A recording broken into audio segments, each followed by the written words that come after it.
하나님의 말씀 시편 3편 말씀 보겠습니다. 시편 3편 1절로 8절까지 말씀 다 함께 한 목소리로 봉독하겠습니다. 여호와여, 나의 대적이 어찌 그리 많은지요. 일어나 나를 치는 자가 많으니이다. 많은 사람이 나를 대적하여 말하기를 그는 하나님께 구원을 받지 못한다 하나이다. 여호와여, 주는 나의 방패시요 나의 영광이시요 나의 머리를 드시는 자신이시다. 내가 나의 목소리로 여호와께 부르짖으니 그가 성산에서 응답하시는도다. 내가 누워 자고 깨었으니 여호와께서 나를 붙드심이로다. 천만인이 나를 애워싸 진친다 하여도 나는 두려워하지 아니하리로다. 여호와여, 일어나소서. 나의 하나님이여, 나를 구원하소서. 주께서 나의 모든 원수의 뺨을 치시며 악인의 일을 꺾으셨나이다. 구원은 여호와께 있사오니 주의 복을 주의 백성에게 내리소서. 아멘. 오늘 말씀은 여러분들 가진 성경에도 이제 1절 앞부분에 간단하게 표제어로 설명되어 있는 것처럼 다윗이 그의 아들 압살롬을 피할 때에 지은 시로 알려진 노래입니다. 사무엘하 15장부터 약 한 넉 장에 걸쳐서 나오는 내용을 보면 이제 다윗이 그의 아들 압살롬으로 인하여 고통을 겪게 됩니다. 그 환난의 상황 속에서도 오직 하나님을 향한 자신의 변함없는 믿음을 고백하고 있는 말씀이 바로 오늘 시편이다, 이렇게 말할 수 있겠습니다. 그리고 그는 지금 상황은 참으로 암담하기 짝이 없지만 이전에 체험했던 하나님의 응답과 보호하여 주셨었던 일들을 회고하면서 눈앞에 펼쳐져 있는 그 일들로 인하여 생겨난 두려움을 떨쳐버리고 또 마음의 진정한 평강을 얻게 되어지는 것입니다. 우리가 평강을 얻는다고 하는 것은 사실 주어진 상황이 다 바뀌어서, 그래서 원하는 대로 없어졌으면 좋겠는 것은 없어지고 생겨나기를 원하는 것은 생겨난다고 해서 평강을 얻는 것은 아닙니다. 우리가 하나님의 은혜 안에 있음을 깨닫고 하나님의 보호하심 가운데 있음을 확신할 때에 비로소 우리가 진정한 평안을 얻게 되어지는 것이기 때문에 그렇습니다. 그렇게 하나님의 선하심과 또 능력을 믿음으로 고백하는 가운데에서 다윗은 대적의 모든 악한 괴계를 꺾으시고 또 구원의 복을 내려 주시기를 하나님 앞에 탄원하고 있는 내용이 오늘 시편 가운데 담겨져 있습니다. 그 압살롬이 다윗을 쫓았던 일들을 좀 더 생각을 해보자면, 사실 압살롬이 그의 아버지 다윗의 그 왕위만을 빼앗으려고 했었던 것이 아니었습니다. 그저 아버지가 가지고 있었던 왕권을 이제는 내가 좀 갖겠습니다 하는 식으로 탐을 낸 정도가 아니라 아버지의 목숨까지도 빼앗으려고 했었던 사건이 바로 오늘 말씀의 배경입니다. 정적에게 혹은 그 외적에게, 대적자들에게 이렇게 공격을 당하는 것과는 차원이 다른 문제입니다. 그러한 상황 속에 있지만 사실 그 상황을 좀 더 자세히 살펴보자면 이 사건은 궁극적으로는 우리아의 아내 밧세바를 범했던 사건으로 인하여 발생한 일들 때문에 하나님께서 다윗에게 내리신 재앙이기도 했습니다. 그리하여 이제 다윗이 감람산으로 도망을 하게 됩니다. 그때의 성경은 기록하기를 그가 얼굴을 가리고 맨발로 걸어가면서 크게 울었다, 이렇게 묘사를 합니다. 그러한 형편 가운데에 참으로 말로 다할 수 없는 그 모멸감과 고통스러움을 느끼는 일을 당할 때에 그는 결코 원망하지 않고 기도를 그치지 않았습니다. 여러분, 기도가 끊어진다 이런 표현을 합니다. 그 말은 무슨 뜻이겠습니까? 기도 특별히 해야 될 때는 더욱 기도하고, 또한 범사에 기도해야 할 때여야 하는데 그 기도가 드려지지 않는 그 우리의 심정이 하나님께로부터 마치 이렇게 단절된 것 같은 그러한 상황을 만나게 되지 않습니까? 어느 때 그렇게 되기가 쉽겠습니까? 너무 기뻐갖고 너무 신나갖고 정신없이 혼자 즐거워하느라고 그럴 수도 있을런지 모르겠습니다만은 깊은 절망 가운데에서 하나님의 은혜가 도저히 느껴지지 않는다고 단식을 하면서 하나님은 어디 계시냐고, 하나님은 왜 내게 이런 상황을 주시느냐고 그렇게 원망하며 탄식한다면 아마도 보통의 경우라면 그 기도를 끝까지 붙들지 못하게 될 것입니다. 그러나 그는 이러한 불리한 여건 속에서, 어려운 상황 속에서 하나님께서 주시는 은혜로 다윗은 보호를 받고 그리고 이김을 얻었는데, 그것이 다 하나님 편에 그가 끝까지 서 있었기 때문이었음을 성경은 우리에게 교훈하고 있는 것 아닙니까? 그 일이 바로 하나님께서 우리에게 주시는 은혜를 사모하는 사람들에게는 주어진 상황에 크고 작음과 상관없이 언제나 하나님 안에 있다고 하는 기쁨과 그리고 소망을 방해하지 못하도록 자기의 마음을 지켜서 더욱 하나님의 마음을 의뢰해야 했던 것이라 이렇게 이해할 수 있겠습니다. 1절과 2절을 보면 다윗의 상황이 이렇게 고백되고 있습니다. 많은 대적들이 일어났다고 했습니다. 아들 압살롬뿐만 아니라 이미 많은 사람들이 다 자신의 부하들 아닙니까? 왕인 자기에게 충성을 다해야 할 병졸들이 아닙니까? 그런데 어느새 이 반란군에 이제 섞여서 자신을 쫓는 무리가 되었습니다. 나를 치는 자가 많으니이다 했습니다. 많은 사람들이 이렇게 자기를 공격하고 있는 형편을 보면서 다윗은 어떠한 소리를 듣고 있었다고 말하고냐 하면, 많은 사람들이 2절에 보면 나를 대적하여 말하기를 그는 하나님께 구원을 받지 못한다 하나이다 했습니다. 다윗을 향하여 말하기를 저 사람은 하나님께 구원을 받지 못한다 라는 말을 퍼뜨리고 다니고 있었다는 것이죠. 이것은 다분히 다윗 한 사람을 깎아내리려는 것이 아니라 하나님의 주권을 폄훼하려고 하였던 이 사람들의 악함을 보게 되어지는 것입니다. 사실 가만히 보면 어떤 그 강력한 직접적인 위해를 가하는 것도 사람에게는 고통입니다만은, 이렇듯 그를 음해하고 그를 아주 폄하하는 그런 말들을 돌리는 것 또한 아주 치명적인 그러한 어려움을 겪게 만들 때가 있습니다. 다윗이 누구보다도 하나님의 백성이고 하나님의 은혜 가운데 거하며 살아가고 있는데, 저 사람은 하나님의 은혜 가운데 있는 사람이 아니다. 하나님께 구원을 받지 못한다.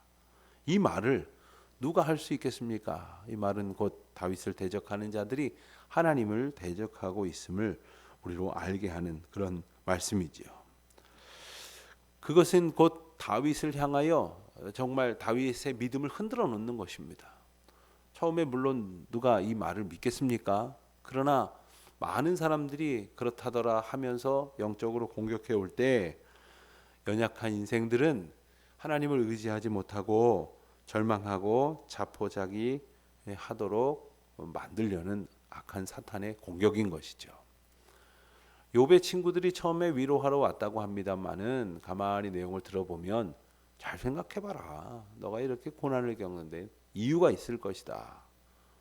하나님께서 하나님의 뜻 가운데에서 환난을 지나게 하시는 그 하나님의 뜻에는 관심을 두지 않고 너에게 무슨 원인이 있을 것이다.